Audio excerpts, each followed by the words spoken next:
Hi, I'm doing a quick review on the Bead Smith hole punch pliers.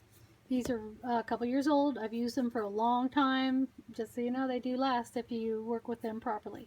They don't recommend cutting a 20 gauge metal, and that's what both of these are. Brass is a little bit harder to cut than the copper.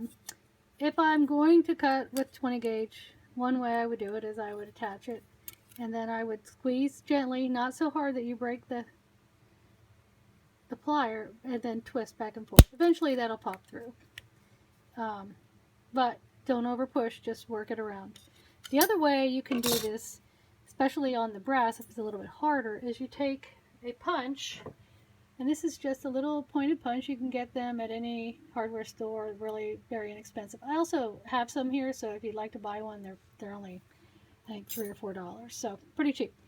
Anyway, so you take the punch exactly where you want the hole, and you use your hammer. It's a little close, and you just tap it on a metal block.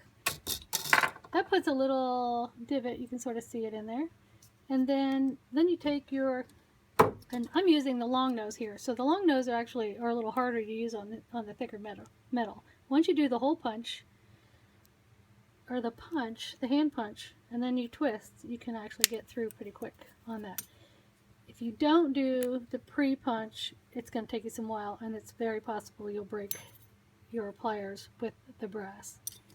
You can do the same thing with the copper. Just protect yourself, make sure.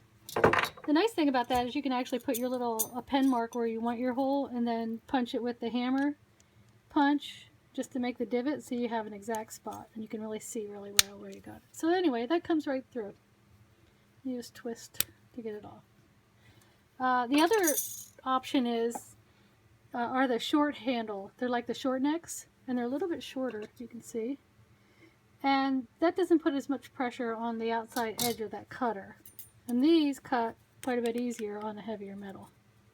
It just went right through, as opposed to all the twisting and turning. Same thing with the brass. Again, this one goes back to a little bit harder, but still you can do it. You can always punch it, pre-punch the indent with this. It's a good idea. It will save wear and tear on your pliers. Hope this helps, and you can find these in my store at Etsy, Bandana Girl DIY. Come and find me.